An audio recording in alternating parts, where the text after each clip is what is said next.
Ayan, Doc. Siya pala, Doc.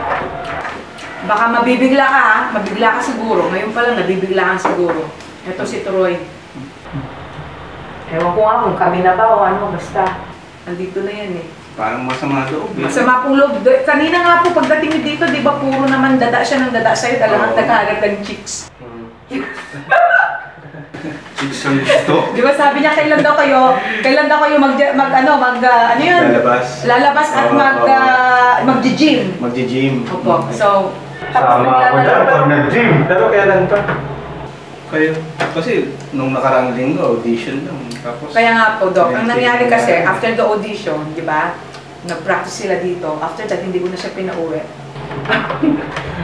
Ano mo siya? Hinaras mo ha? Hinaras ko po, Doc. Sabi ko, huwag kang uwi kasi wala akong kasama. Ayun. So, hindi ko nga po alam, Doc, kasi the whole time, masaya, tapos bigla kang dumating, naghanap ng chicks. Siguro dahil hindi niya nakuha agad ko ano yung sagot. Baka kailangan ng beer niyan. Bakit? Diyos lang ang ma-afford ko. Maghanap pa ng sponsor mong beer. Ganap na tayo, punta tayo candy shop. Diba? Let's take it to the candy shop. So, anong palagay mo, Doc? I mean, kasi natural, di ba? Baka hindi kayo magtagal. Well, bakit po? Siyempre, yung age gap, yung ano, di ba? Doc, pagdating naman sa age gap, wala na yan, di ba? Si Madam Auring, nakailang beses na rin yan. Kung kaya niya, kaya ko Optimistic ka naman, mas may asim pa kay Madam Auring. Oo naman. Hindi lang asim, Doc. Matamis lahat. Matamis yan. Meron pa talaga. Ayun naman ang level mo. Kaya nga, Doc, I mean, habang andyan pa yung asim ko, hindi, hayaan mo si Madam, ano maasim, tamis ko. Yun. Yan, habang nilalanggam pa ako. Pagbigyan mo ng lola, di ba? Pero bagay kayo, palagay mo, Doc. pwede. Pero ano mo si Troy kung ano, may angulo siya, may forma siya eh. Okay. Siguro pwede nating, ikaw bahala ka, marami kang contact eh. Kung usually, ma-manage mo na ba siya talaga? Eh, wala akong choice, Doc. Bagay, kanina. Diba? Kasi pag minanage mo siya, typically, may overhaul ka sa kanya. Sexura. Bapaguhin yan. Doc, kailan pa ba i-overhaul ko? Kung sa katawan lang, walang problema. Sandali, baby ha? Kailangan pa bang ma-i-overhaul to? Wala sa mood eh. So ano po, Doc? Sa face siguro, kahit paano, yung kailangan sa nose niyan. Okay, sa nose. Pero matangos naman yung ilong niya, Doc eh. Alam mo naman sa showbiz, kailangan mas matangos pa. Matangos pa.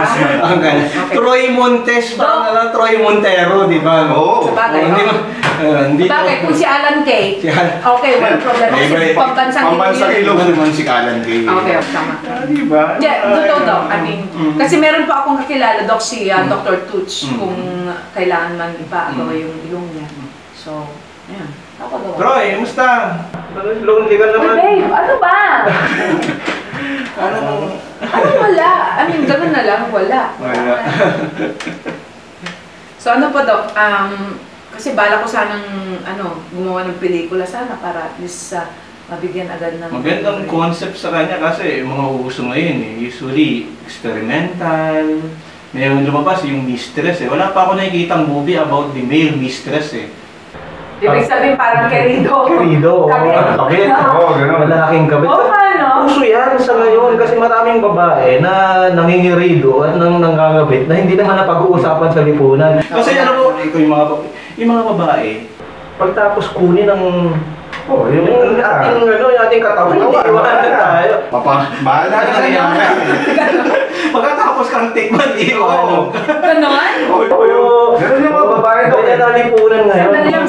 Sandali, baliktad ata. Akala ko yung mga lalaki gumagawa ng ganon at iniiyon yung babae pag natikman. Hindi, iba na panahon ngayon.